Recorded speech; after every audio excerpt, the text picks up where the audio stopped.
मुख्यमंत्री भजनलाल शर्मा दिल्ली दौरे पर है और इस दौरान यमुना जल परियोजना के निर्माण और क्रियान्वयन के संबंध में एमओए हो चुका है। आपको बता दें कि एमओयू पहले हो चुका है और अब एमओए हो चुका है। कर्तव्य भवन 3 नई दिल्ली में ये एमओए हुआ। हस्ताक्षर कार्यक्रम ये रहा जिसमें केंद्रीय गृह मंत्री अमित शाह, केंद्रीय जल शक्ति मंत्री सीआर पाटिल, मुख्यमंत्री भजनलाल शर्मा, हरियाणा के मुख्यमंत्री नायब सिंह सैनी मौजूद रहे। केंद्रीय गृह सचिव सहित आला अधिकारी भी मौजूद रहे, तो वहीं मुख्य सचिव वी श्रीनिवास और एसीएस जल संसाधन अभय कुमार मौजूद रहे। केंद्र सरकार एवं दोनों प्रदेशों के प्रमुख अधिकारियों की उपस्थिति में ये एमओए हुआ है। यमुना जल परियोजना से राजस्थान के शेखावाटी के 3 जिलों सीकर, चूरू और झुंझुनू को पानी मिलेगा और दशकों से चली आ रही पानी की समस्या का समाधान होगा। तो बड़ा अपडेट इस वक्त का। तो वहीं आपको बता दें कि आज दिल्ली में राजस्थान और हरियाणा के बीच इस यमुना जल परियोजना को लेकर एमओए हुआ है, मेमोरेंडम ऑफ एग्रीमेंट। तो यमुना जल प्रोजेक्ट को लेकर इस वक्त की सबसे बड़ी खबर, भजनलाल सरकार और हरियाणा सरकार के बीच ड्रीम प्रोजेक्ट को लेकर मेमोरेंडम ऑफ एग्रीमेंट यानी कि एमओए साइन हो चुका है। केंद्रीय गृह मंत्री अमित शाह और जल शक्ति मंत्री सीआर पाटिल की मौजूदगी में ये एमओए साइन हुआ है। आपको बता दें कि इस समझौते का उद्देश्य 1994 के जल बंटवारा समझौते के अनुसार राजस्थान को हथनी कुंड बैराज से उसका निर्धारित हिस्सा उपलब्ध कराना है।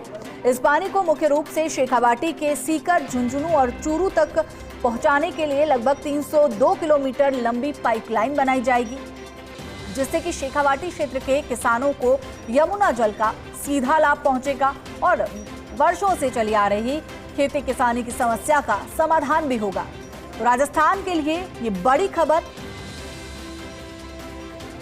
पर ज्यादा जानकारी के लिए हमारे दिल्ली न्यूज एडिटर अदिति नागर हमारे साथ जुड़ गई हैं। अदिति जी, एमओए हो चुका है और ऐसे में अब इसके बाद किस तरह से जो है प्रोजेक्ट को आगे बढ़ाया जाएगा, इस पर भी हमारी बातचीत हुई और क्या-क्या मुख्य बिंदु इस एमओए में देखने को मिले?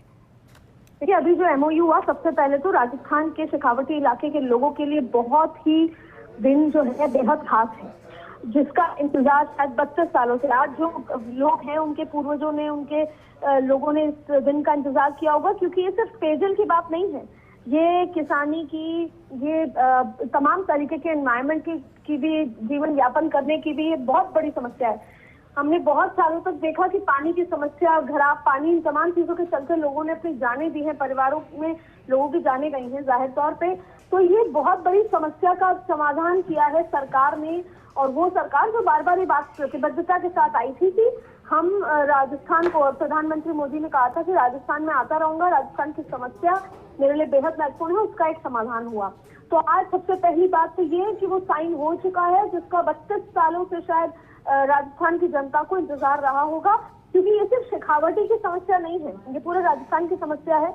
और एक शेखावाटी के 3 जिले, 57 गाँव का जो ये सोल्यूशन है। दूसरा देखिए, जब साइन हुआ तो कितना पानी मिलेगा, हरियाणा को कितना मिलेगा, राजस्थान को कितना मिलेगा, बॉर्डर इलाके, तमाम तरीके की चीजों पर भी विस्तार से चर्चा हुई, उसकी भी बात हुई, क्योंकि कितने हेक्टेयर जमीन होगी, क्या तमाम चीजें होंगी, केंद्र की तरफ से जो पैसा दिया जाएगा उसमें कितना राजस्थान और कितना मध्य प्रदेश, और समय सीमा तय हुई। तो पूरी विस्तार से चर्चा हुई अमित शाह की अध्यक्षता में।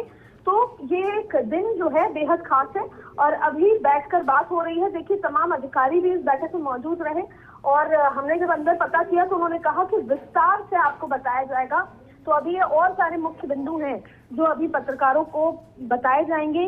राजस्थान ने क्या क्या पाया, हरियाणा के लिए कितना बड़ा समाधान है, तो जाहिर तौर पे भी कुछ और बिंदु दिए जाएंगे। आज का दिन राजस्थान के लिए बेहद खास। बिल्कुल अदिति जी, और अगर बात करें तो राजस्थान में पेयजल संकट और सबसे प्रमुख बात, शेखावाटी के किसानों को इसका सीधा लाभ भी इस परियोजना से मिलेगा, लेकिन साथ ही साथ ये भी जानना चाहते हैं कि क्या ये समझौता भविष्य में अन्य अंतर्राज्यीय जल विवादों के समाधान के लिए एक बड़ा मॉडल बनेगा? बिल्कुल, देखिए, बड़ा मॉडल उसके लिए बनेगा। और साथ में देखिए कि सिर्फ ये पेयजल नहीं, किसानी के पानी की बात कर लें और तमाम पानी, बिजली के लिहाज से बात कर लें, उन सबके लिए एक बड़ा समाधान के रूप में है। और अभी तो सरकार ईआरसीपी को लेकर, नौकरियों को लेकर और भी अगले 7 से 10 दिन के अंदर और भी बहुत सारी योजनाओं को लेकर आने वाली है। प्रधानमंत्री घोषणा करने वाले हैं। तो विकास की, पानी की, इन तमाम चीजों को, तो बहुत सारी ऐसी चीजें हैं जिसका समाधान आपको यहाँ पर होता नजर आएगा। बिल्कुल अदिति जी, तो एमओए जो है वो साइन हो चुका है और ऐसे में आपसे ये भी जानेंगे कि इस एमओए के साइन होने के बाद किस तरह के जो है परिवर्तन अब देखने को मिलेंगे, क्योंकि ये दो राज्यों के बीच का सवाल है, इसे लेकर लगातार बैठकें भी की जा रही थी। बिल्कुल, देखिए एमओए साइन होने के बाद डीपीआर लिखा जाता है और वो पूरा एक खाका होता है, मैप होता है कि इस काम को अंजाम कैसे देना है।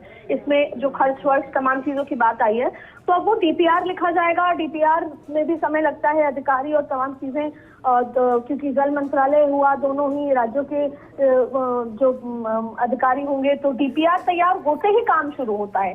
डीपीआर पे साइन हो गई तो वो डीपीआर तैयार होगा, उसके बाद अगला प्रोसेस होगा। कई बार आप देखें कि काम कौन करेगा, कंपनियों की बिडिंग भी होती है, तो ऐसे कुछ चीजें हैं जो आने वाले 2 महीने के अंदर होंगी, जिससे काम को अंजाम 2028 तक दिया जा सके, उसके काम की शुरुआत करते हुए। तो ये अपने आप में अब एक महत्वपूर्ण मुद्दा है कि आगे का डीपीआर के लिए अगली तारीख कब बैठेंगे। तो अभी तो जल शक्ति मंत्री के साथ दोनों ही राज्यों के मुख्यमंत्रियों की कई और बैठकें इसको लेकर होंगी, लेकिन जो असल बात थी एमओयू साइन होना, जो कि 32 साल से नहीं हो पाया था, वो आज हो चुका है और जाहिर तौर पे अब काम होता रहेगा। डीपीआर जल्द से जल्द तैयार होगा और उसी तर्ज पे जैसे ईआरसीपी की डीपीआर तैयार होने में समय लगा, तो अब काम आगे बढ़ता है। तो जाहिर तौर पे ये एमओयू साइन होना ये एक बेहद ज्यादा इम्पोर्टेंट डेवलपमेंट राजस्थान के राजनीतिक इतिहास के लिहाज से भी, यहाँ के किसानों के लिए भी, लोगों के लिए भी, जनजीवन के लिए, सबके लिए ये दिन और ये बेहद खास क्षण है। बिल्कुल अदिति जी, और जिस तरह से मुख्यमंत्री भजनलाल शर्मा को भागीरथ कहा जा रहा था और कहीं ना कहीं मुख्यमंत्री भजनलाल शर्मा के लगातार प्रयास जो थे वो भी यहाँ पर रंग लाए, क्योंकि लगातार वो दिल्ली दौरे कर रहे थे और इस संबंध में मुलाकातें भी हो रही थी। चलिए, शुक्रिया अदिति जी इस जानकारी के लिए। और इस एमओए के बाद राजस्थान के हिस्से का यमुना जल मिलने की एक तरह से गारंटी जो है वो राजस्थान को मिल गई है, खासतौर पर शेखावाटी के उन क्षेत्रों को मिल गई है जो लंबे समय से इस यमुना जल का इंतजार कर रहे थे। तब 302 किलोमीटर लंबी जो पाइपलाइन है उसके जरिए हथनीकुंड बैराज से यमुना का जो जल है वो राजस्थान में लाया जाएगा। तो राजस्थान के लिए, खासतौर पर शेखावाटी के किसानों के लिए ये एक सपने के साकार होने जैसा है। और इस दौरान शेखावाटी के लोग मुख्यमंत्री भजनलाल शर्मा का शुक्रिया भी अदा कर रहे हैं। तो बड़ा अपडेट, अभी तक की सबसे बड़ी खबर, यमुना जल परियोजना को लेकर एमओए जो है वो साइन हो चुका है और ऐसे में अब यमुना जल के राजस्थान पहुंचने की गारंटी भी मिल गई है। इसके बाद अब डीपीआर तैयार करवाई जाएगी, कुछ मीटिंग्स और होंगी, कुछ बैठकें और होंगी और इस पूरी जो योजना है इसका एक पूरा मैप राजस्थान में तैयार किया जाएगा। तो बड़ा अपडेट इस वक्त का। तो मुख्यमंत्री भजनलाल शर्मा के प्रयास रंग लाए। यहां पर प्राथमिकता के तौर पर उन्होंने यमुना जल को लाना जो है शेखावाटी तक उसे रखा था और ऐसे में एक सपने के साकार होने जैसा ये शेखावाटी के लोगों के लिए।